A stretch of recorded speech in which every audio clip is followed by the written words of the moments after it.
नमस्कार विद्यार्थी मित्रांनो, मी अभिषेक ठिगळे एज्युकल्चर मध्ये तुमच्या सगळ्यांचं स्वागत करतो. बऱ्याच विद्यार्थ्यांचे कमेंट्स, मेसेज, कॉल की सर कोर्टाची कुठली तरी एक एक्झाम आहे तर त्याच्याशी रिलेटेड तुम्ही मॅथ रिझनिंगची बॅच घेणार आहे.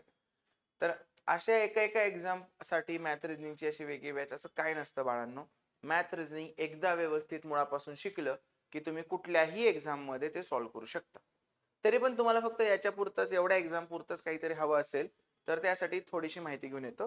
आज तर आपण एक लेक्चर घेणारच आहे त्यांचं पीवायक्यूचं 26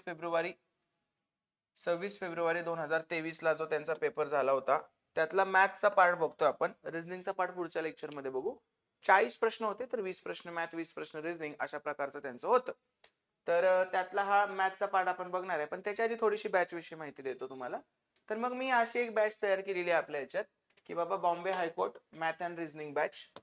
ठीक आहे. तर या बॅच मध्ये काय असणार आहे याची फी पण इथंच मी सांगून ठेवलेली आहे तुम्हाला. या बॅचची फी 599 आहे. तर या बॅच मध्ये काही नवीन कंटेंट घेतलाय मी असं काही नाहीये. मी तुम्हाला फक्त माझ्या बॅच मधून हे दोन्ही पेपर मी जे बघितले आधी झालेले तर त्याच्याशी रिलेटेड काय इम्पॉर्टंट आहे ह्या सगळ्या गोष्टी मी तिथे घेऊन आलो. थोडक्यात ती जी मागची बॅच होती त्या बॅच मध्ये मी हे दोन माझे छोटे कोर्स, छोटे म्हणजे मोठेच आहेत, तर हे माझे दोन कोर्स इन्क्लूड करून हे असं एक पॅकेज बनवलेलं आहे. त्यातला पहिला कोर्स आहे कन्सेप्च्युअल मॅथमॅटिक्स. कन्सेप्च्युअल मॅथमॅटिक्स हा माझा असा कोर्स आहे की ज्याची मी एकदाही ऍडव्हर्टाइज करत नाही, तरी पण हा सगळ्यात जास्त मुलं जॉईन करतात हा कोर्स. ठीक आहे. आणि हा कोर्स लॅपटॉप वरचा आहे. सगळ्या गोष्टी मी आधीच सांगतो, परत तुमचा हिरमोड व्हायला नको. हा कोर्स लॅपटॉप वरचा आहे. माझ्या सगळ्यात जास्त ऍडमिशन या कोर्सला आहे. तर याच्यामध्ये काय जवळजवळ 52 लेक्चर्स आहेत. जवळजवळ गणिताचे 52 लेक्चर्स आहेत. लेक्चर्स म्हणतोय, तास नाही म्हणत. म्हणजे 52 दुनी 104, 100 तासांच्या आसपास तर कंटेंट आहे. आणि हे 52 लेक्चर थोडेफार ऍडेड पण केलेत मी नंतर हळूहळू इम्पॉर्टन्स वाढतंय तसं. तर हे बऱ्यापैकी चांगले मॅथचे सगळे लेक्चर्स आहेत. तर ह्याच्यातून तुमची कन्सेप्ट क्लिअर होते आणि खूप सारा सराव होतो. कारण एकेका टाईपचे जवळजवळ 4-4, 5-5 एक्झाम्पल टाईपचे म्हणतो एक्झाम्पल घेतलेत. एकेका टॉपिकचे 100-100, 150-150 एक्झाम्पल झालेत. पर्सेंटेज 100 एक्झाम्पल असतील, प्रॉफिट लॉस 100 एक्झाम्पल असतील. तर ही अशी कन्सेप्च्युअल मॅथमॅटिक्स ह्या बॅचला मी नाव दिलेलं आहे. तर हा एक कोर्स तुम्हाला ह्या बॅच मध्ये मिळून जाईल.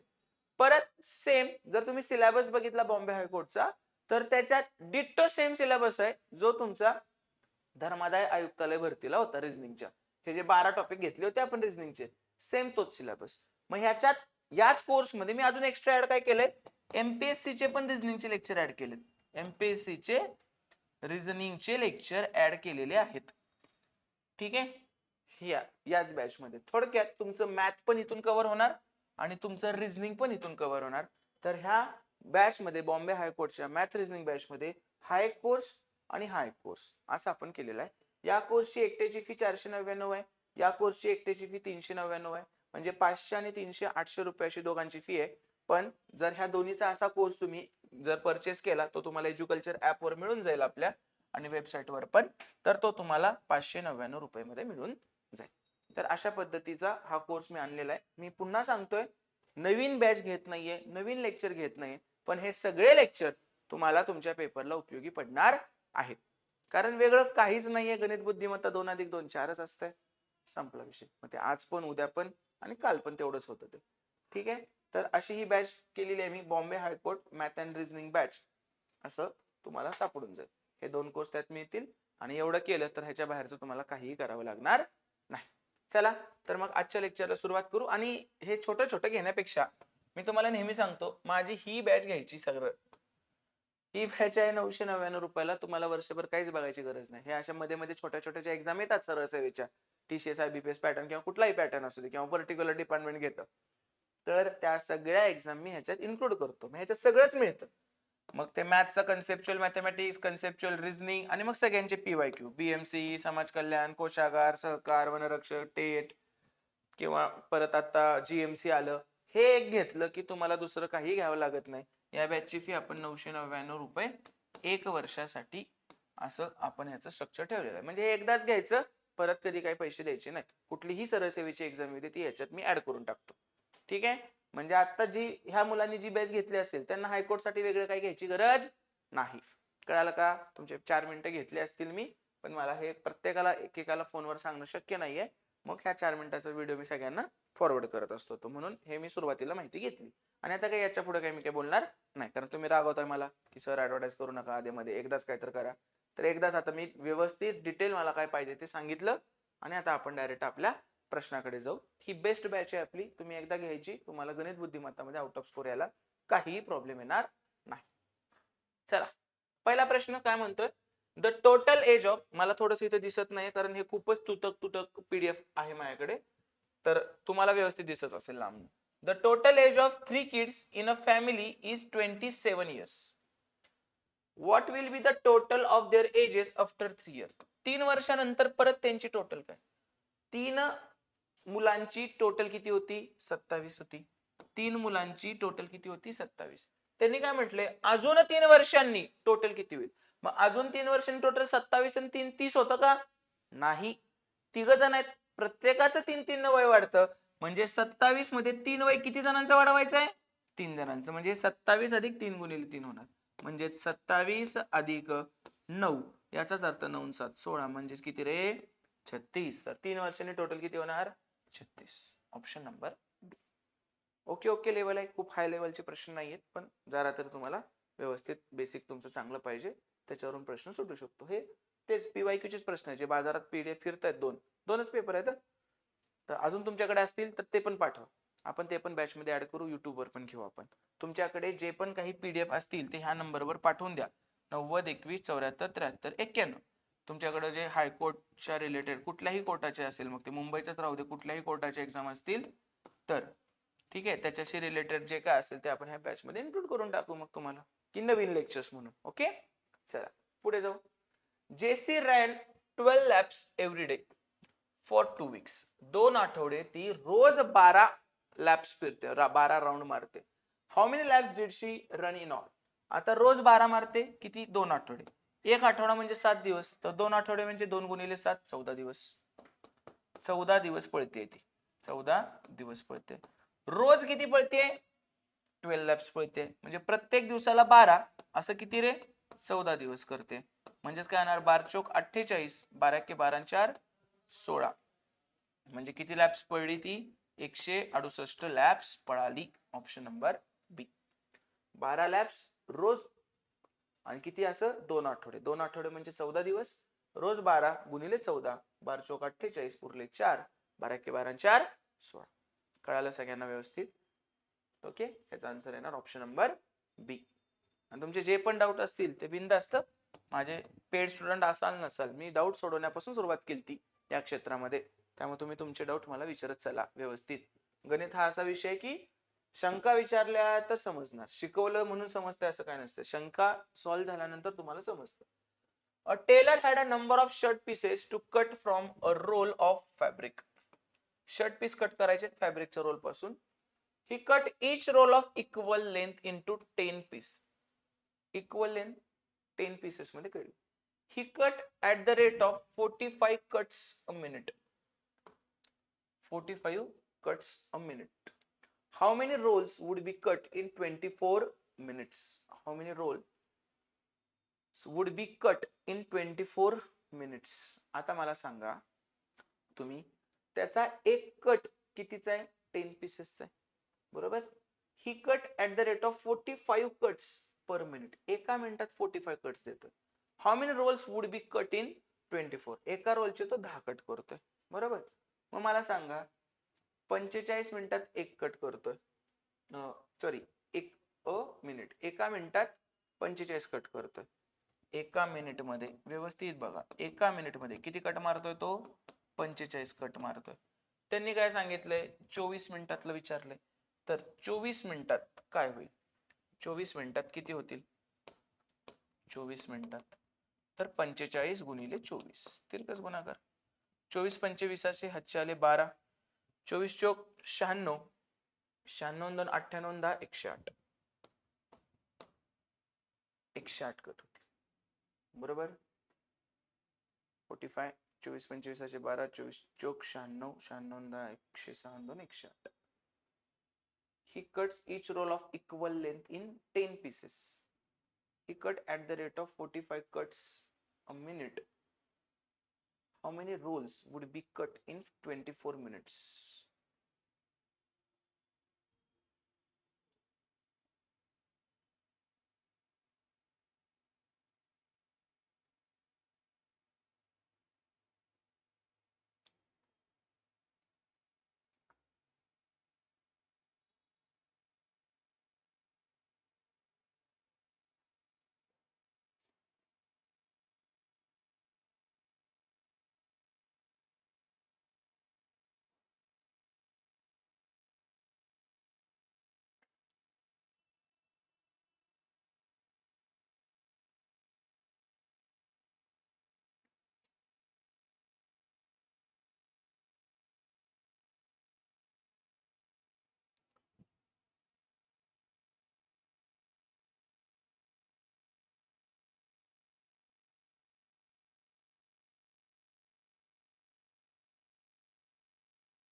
करेक्ट घेतला पेपर प्रश्न.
पुढचा प्रश्न बघा. अ tailor had a number of shirts pieces to cut from a roll of a fabric.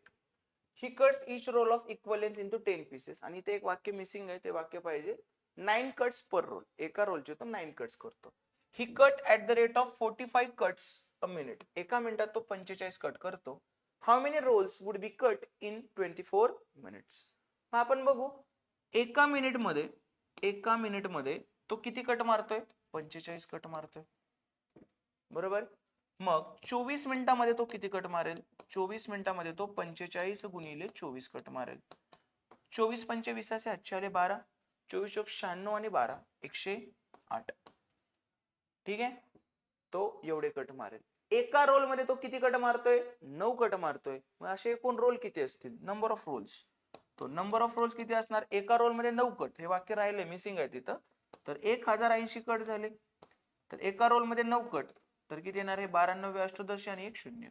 तर 120 रोल त्याच्याकडे असतील, किंवा 120 रोल तो कट करेल. कळालं का? काहीतरी वाक्य मिसिंग होतं, तर त्या पद्धतीने तुम्ही हे करू शकता. Next. A farmer built a fence around his square plot. He used 20 fence pole each side of the square. 27 fence pole each side of the square. हा खूप इंटरेस्टिंग प्रश्न असतो. कुठं चुकता तुम्ही सांगतो. प्रत्येक साईडला 27 आहेत, पण मला सांग कोपऱ्यावरचे ह्या साईडला पण असतात आणि या साईडला ना. मग हे दोन सोडले तरी ते किती येतात? 25. इथं पण किती येणार? 25. इथं पण किती? 25. इथं पण किती? 25. बरोबर का?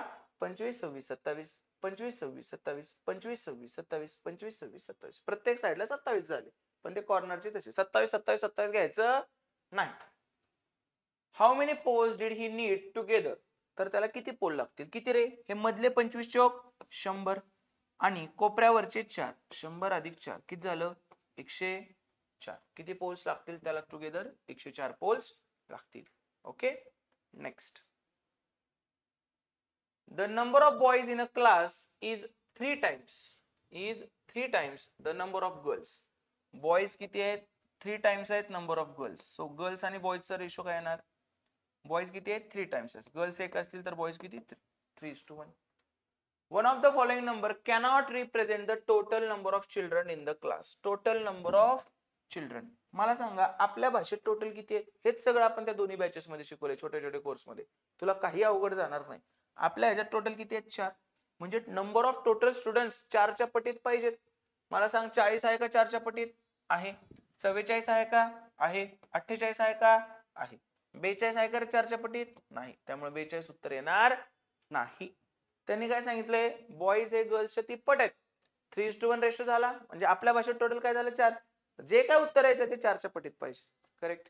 जर ते 4च्या पटीत पाहिजे असेल तर 42 काय असणार नाही. Done. Next. Find the number which when added to itself 13 times gives 112. Find a number which when added to itself 13 times. 13 वेळा जर एक नंबर ऍड केला आपण तर त्याच्यामध्ये, तर त्याने काय विचारलंय, तो नंबरच विचारलाय. मी म्हणतो तो नंबर x आहे, तो 13 वेळा ऍड केला म्हणजे 13x. तर तुम्हाला काय मिळतंय म्हटलंय, 112 मिळतंय. थोडक्यात 13x आणि x 14x बरोबर 112. तर x बरोबर 14 8 12. x बरोबर काय येणार 8. x बरोबर येणार 8. Option number D. Done. Next. There are deer and peacock in a zoo. Deer आणि पिकॉक आहेत झू मध्ये. By counting heads they are 80. जर त्यांची डोकी मोजली, पडल्यात का नाही एमपीएससी ला प्रश्न, सेमच असतं सगळं, काही वेगळं नसतं. The number of their legs is 200. How many peacocks are there. Peacocks and deer. Deer म्हणजे 4 पायाचा हरिण आणि पिकॉक म्हणजे 2 पायाचा मोर. 4 पायाचा हरिण, 2 पायाचा मोर. मी हे विदाउट इक्वेशन कसं सॉल्व्ह करतो, डोकी किती आहेत, डोकी 80. त्यातल्या काही जणांना 2 पाय, काही जणांना 4 पाय.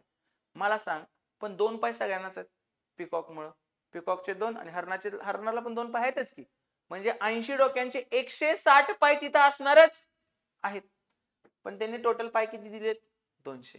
जर टोटल पाय 200 दिले, त्यातले 160 तर असणारच आहेत, राहिले किती एक्स्ट्राचे 40. हे एक्स्ट्रा कोणामुळे आहेत, हरणामुळे आहेत. आणि प्रत्येक हरिण किती एक्स्ट्रा पाय कॅरी करतोय, 2. पिकॉक पेक्षा, पिकॉकला 2 आहेत, हरणाला 4 आहेत, तर प्रत्येक हरिण 2. तर प्रत्येक हरिण 2 एक्स्ट्रा कॅरी करतोय. तर मला सांग 40 एक्स्ट्रा पायांसाठी हरण किती लागतील, डिअर किती लागतील 40 एक्स्ट्रा पायांसाठी, 20. बरोबर. त्यांनी पिकॉक विचारले, 80 पैकी 20 जर डिअर असतील तर पिकॉक किती असणार मग 60. Option number 4. काहीच करायला लागत नाही, पेनही टेकवायला लागत नाही.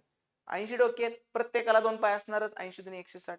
पण टोटल पाय 200 आहेत, तर याचा अर्थ 40 एक्स्ट्रा आहेत. कोणामुळे, हरणामुळे. प्रत्येक हरणाला किती एक्स्ट्रा, 2. मग 40 एक्स्ट्रा साठी किती हरण, 20. टोटल डोकी किती होती, प्राणी किती होते 80, त्यापैकी 20 हरण आहेत, तर पिकॉक किती असणार 60. Option number 4. नाहीतर मग हे कसं करायला लागतं, deer plus peacock is equal to 80. 4 deer plus 2 peacock is equal to 200. आणि मग नंतर हे इक्वेशन सॉल्व्ह करत बसा. त्याच्यापेक्षा माझी पद्धत कशी वाटते, इझी. तर हे अशाच पद्धतीने आपल्याला करायचं. पुढे जाऊ आपण. अ शेपर्ड हॅड 17 शिप्स. मेंढपाळाकडे, शेळीपाळाकडे किती आहेत रे, 17 शिप आहेत. All but 9 dad.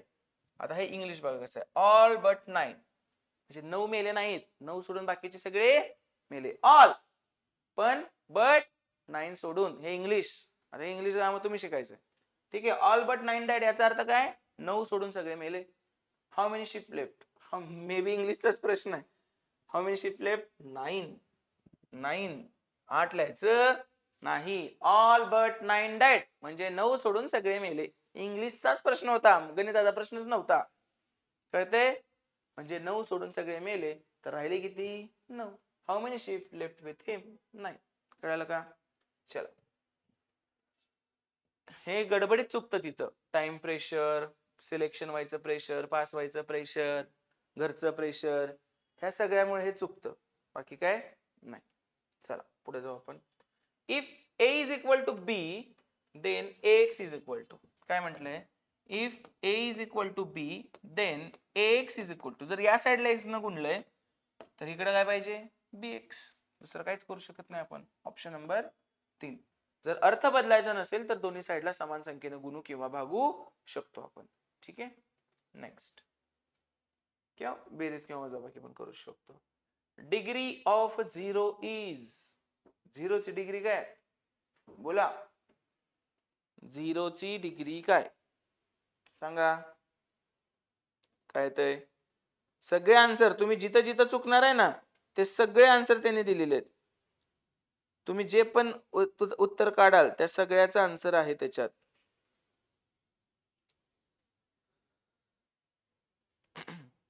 आता आपल्याला छोट्या छोट्या गोष्टी सांगतो. कुठल्या पण संख्येचा पहिला घात तीच संख्या असते. परत कुठल्या पण संख्येचा शून्यावा घात 1 असतं. परत शून्याचा कुठला पण घात शून्यच असतो. बरोबर. पण आता काय म्हणले डिग्री ऑफ झिरो. डिग्री म्हणजे काय? हे घाताला डिग्री म्हणतात, पॉवर म्हणतात. बरोबर. म्हणजे n ची पहिली डिग्री, n ची 0वी डिग्री, शून्याची nवी डिग्री. हे कळालं. पण आता प्रश्न काय? Degree of zero. झिरोची डिग्री काय? झिरोचं झिरो असते. कशाचा पण शून्यावा घात काय म्हटलं आपण? 1 असते. पण 1 आहे का रे? नाही.